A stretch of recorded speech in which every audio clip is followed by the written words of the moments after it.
بسم اللہ الرحمن الرحیم۔ السلام علیکم معزز طلبہ کرام، آپ سب کیسے ہیں؟ آج ہم اصول الشاشی کے سبق نمبر 96 کو پڑھیں گے۔ آج کے سبق کا عنوان ہے امر کے بالفعل تکرار کا تقاضا نہ کرنے پر اصول۔ آج کے ہمارے سبق کی عبارت ثم الامر بالضرب سے شروع ہوتی ہے۔ آئیے سب سے پہلے عبارت پڑھ کے اس کا ترجمہ کرتے ہیں، اس کے بعد باقاعدہ سبق کی وضاحت کی طرف بڑھتے ہیں۔ مصنف علیہ رحمہ لکھتے ہیں ثم الامر بالضرب امر بجنس تصرف معلوم، پھر امر جو مارنے کا حکم ہے، ثم الامر بالضرب پھر مارنے کا حکم دینا ایک معلوم جنس کے تصرف کا حکم دینا ہے۔ وحکم اسم الجنس ان يتناول الادنى عند الاطلاق، اور اسم جنس کا حکم یہ ہے کہ وہ اطلاق کے وقت ادنا کو شامل ہوتا ہے، یعنی مطلق کلام کے وقت وہ ادنا کو شامل ہوتا ہے۔ وَيَحْتَمِلُ كُلَّ الْجِنْسِ، اور تمام جنس کا، کل جنس کا احتمال بھی رکھتا ہے۔ وعلى هذا قلنا اذا حلف لا يشرب الماء يحنس بشرب ادنى قطرة منه، اور اسی بنیاد پر ہم نے کہا کہ جب کسی نے قسم کھائی کہ وہ پانی نہیں پیے گا تو وہ ادنا قطرہ، تھوڑا سا گھونٹ پینے سے بھی وہ حانس ہو جائے گا۔ ولو نوى به جميع مياه العالم صحت نیته، اور اگر اس نے عالم کے، جہان کے تمام پانیوں کی نیت کی تو اس کی نیت صحیح ہوگی۔ وَلِهَذَا قُلْنَا إِذَا قَالَ لَهَا طَلِّقِي نَفْسَكِ فَقَالَتْ طَلَّقْتُ يَقَعُ الْوَاحِدَةُ وَلَوْ نَوَى الثَّلَاثَ صَحَّتْ نِيَّتُهُ، اور اسی طرح ہم نے کہا، اسی وجہ سے ہم نے کہا، جب کسی شخص نے اپنی زوجہ سے کہا کہ تو اپنے آپ کو طلاق دے دے، تو زوجہ بولی کہ میں نے طلاق دے دی، تو ایک طلاق واقع ہو جائے گی۔ اور اگر اس نے 3 کی نیت کی تھی، مرد نے یہ کہتے وقت کہ اپنے آپ کو طلاق دے دے، تو اس کی نیت صحیح ہوگی۔ وَكَذَلِكَ لَوْ قَالَ لِآخَرَ طَلِّقْهَا يَتَنَاوَلُ الْوَاحِدَةَ عِنْدَ الْإِطْلَاقِ، اور ایسے ہی ہوگا جب کسی شخص نے دوسرے سے کہا کہ تو میری زوجہ کو طلاق دے دے، تو یہ ایک پر مشتمل ہوگا اس کا حکم نامہ مطلق قول کے وقت۔ وَلَوْ نَوَى الثَّلَاثَ صَحَّتْ نِيَّتُهُ، اور اگر اس نے یہ کہتے ہوئے 3 طلاقوں کی نیت کی تھی تو اس کی نیت صحیح ہوگی۔ وَلَوْ نَوَى السَّنَتَيْنِ، لیکن اگر اس نے 2 طلاقوں کی نیت کی تھی، لا يصح الا اذا كانت المنكوحة امة، تو یہ پھر صحیح نہیں ہوگا مگر ایک ہی صورت میں کہ جب منکوحہ لونڈی ہو۔ فإن نیت السنتین فی حقها نیت بکل الجنس، اس لیے کہ 2 کی نیت کرنا لونڈی کے حق میں کل جنس کی نیت کرنا ہے۔ ولو قال لعبده تزوج یقع على تزوج امرأة واحدة، اور اگر آقا نے اپنے غلام سے کہا نکاح کر یا شادی کر، تو یہ اس کا اجازت دینا ایک عورت کے ساتھ نکاح کرنے پر واقع ہوگا۔ وَلَوْ نَوَى السِّنَتَيْنِ، اور اگر اس نے 2 کی نیت کی، صحت نیتہ، تو اس کا یہ نیت کرنا صحیح ہے۔ لِأَنَّ ذَلِكَ كُلُّ الْجِنْسِ فِي حَقِّ الْعَبْدِ، اس لیے کہ 2 زوجاؤں سے شادی کرنا غلام کے حق میں یہ کل جنس ہے۔ ثم الامر بالضرب سے طلبہ کرام یہ مصنف علیہ رحمہ تکرار کا تقاضا نہ کرنے پر اصول بیان فرما رہے ہیں، یعنی امر بالفعل کے تکرار کا تقاضا نہ کرنے پر ایک اصول کو یہاں سے بیان کیا جا رہا ہے۔ اصول یہ ہے کہ اضرب کے ذریعے اس کے مصدر یعنی ضرب کو طلب کیا گیا ہے، اور مارنا ایک تصرف معلوم ہے کہ لکڑی یا اس کے قائم مقام سے تکلیف پہنچانا ہے، لہٰذا اضرب اپنے مصدر پر مشتمل ہے جو اسم جنس ہے، اور اسم جنس کا حکم یہ ہے کہ جب اسم جنس مطلق یعنی بغیر نیت اور قرینہ کے بولا جائے تو ادنا جنس یعنی کہ جو فرد حقیقی ہے، جو کم سے کم فرد ہے، اس کو شامل ہوتا ہے، اور کل جنس یعنی کہ جو فرد حکمی ہے اس کا احتمال رکھتا ہے۔ اب فرد حقیقی اور فرد حکمی کے درمیان فرق یہ ہوتا ہے کہ جس کے نیچے کوئی عدد نہ ہو جیسے ایک، اس کو فرد حقیقی بولتے ہیں، جبکہ فرد حکمی وہ فرد ہوتا ہے کہ جو تمام کا مجموعہ ہو، مثلا طلاق کے معاملے میں 3، یہ تمام طلاقوں کا مجموعہ ہے۔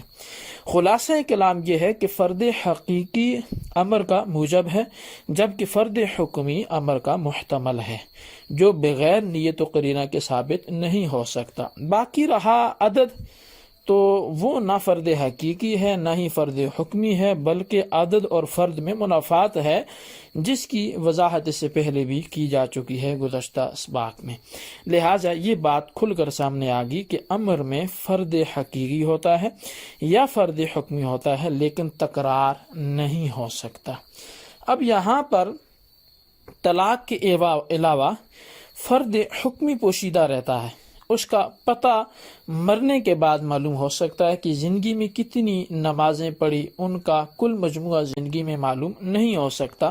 جبکہ طلاق میں ایک طلاق فرد حقیقی ہے، آزاد عورت کے حق میں 3 طلاقیں کل جنس ہے جو فرد حکمی ہے کہ یہ تعداد معلوم ہے۔ اب یہاں پر ایک چیز اور بیان کی جائے گی، وہ یہ ہے کہ جنس اور جنس میں فرق کیا ہے۔ جنس اور جنس میں اگر ہم فرق کی طرف بڑھیں تو جنس وہ ہے جو قلیل و کثیر سب پر بولی جائے، جیسا کہ پانی، اس کا اطلاق ایک قطرہ پر بھی ہوتا ہے اور سمندر پر بھی ہوتا ہے، جبکہ اس میں جنس وہ ہے جو اعلیٰ سبیل البدلیت کثیر پر بولی جائے، جیسے رجل وغیرہ۔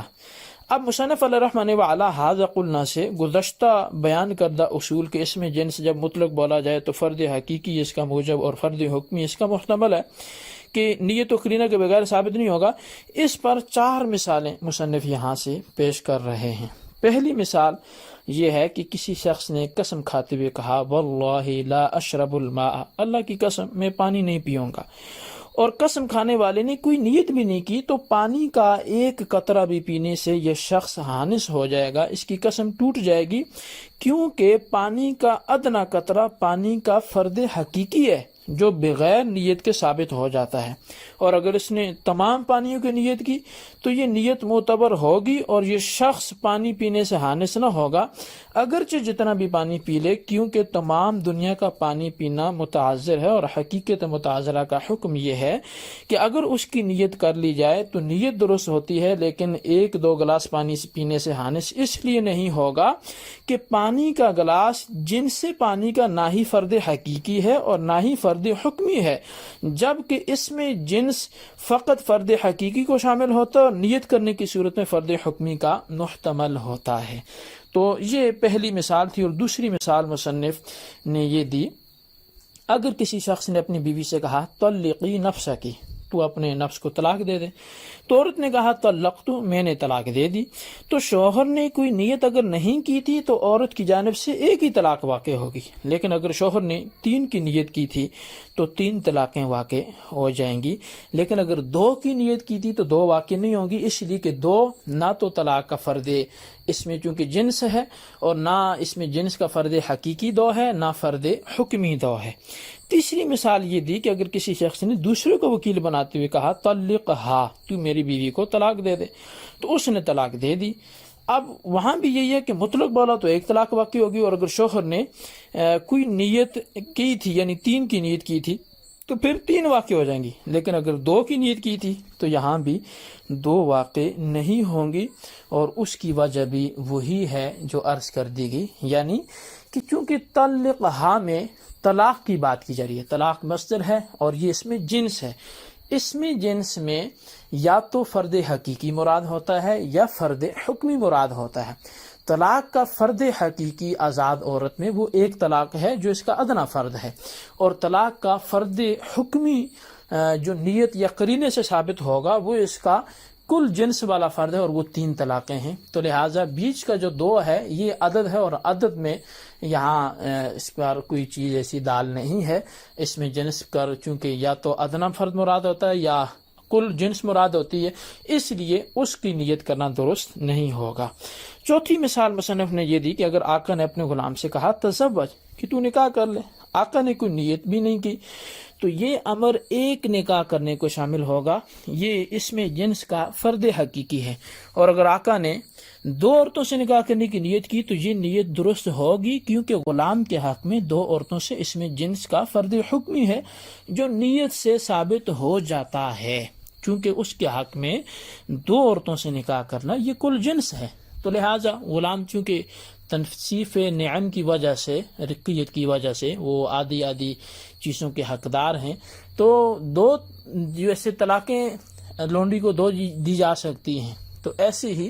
نکاح بھی آزاد شخص جو ہے وہ 4 کر سکتا ہے، جبکہ غلام 2 کرے گا۔ تو اب چونکہ 2 کی اگر آقا نے نیت کی تو گویا کل جنس کی نیت کی، تو اسی لیے وہاں اس کی نیت کرنا درست ہوگا۔ یہ ہمارا آج کا سبق تھا۔ آج کے سبق میں ہم نے اصول پڑھا۔ اصول ہم نے یہ پڑھا کہ اگر اس میں جنس کا اطلاق کیا جائے تو یا اس کا فرد حقیقی معنی ہوتا ہے یا پھر فرد حکمی نیت یا قرینے کی صورت میں، اس کے علاوہ بیچ کے افراد کو مراد نہیں لیا جا سکتا۔ اس سبق کو خلاصتاً اپنے پاس نوٹ کریں، بالخصوص ان سوالات کے جوابات دیں۔ سوال نمبر 1 یہ ہے کہ فرد حقیقی اور فرد حکمی میں فرق بیان کریں، اور سوال نمبر 2 یہ ہے کہ جنس اور اسم جنس میں فرق بیان کریں۔ اللہ تبارک و تعالیٰ سے دعا ہے جو کچھ ہم نے پڑھا سنا اسے یاد رکھنے کی توفیق نصیب فرمائے، آمین بجاہ نبی الامین۔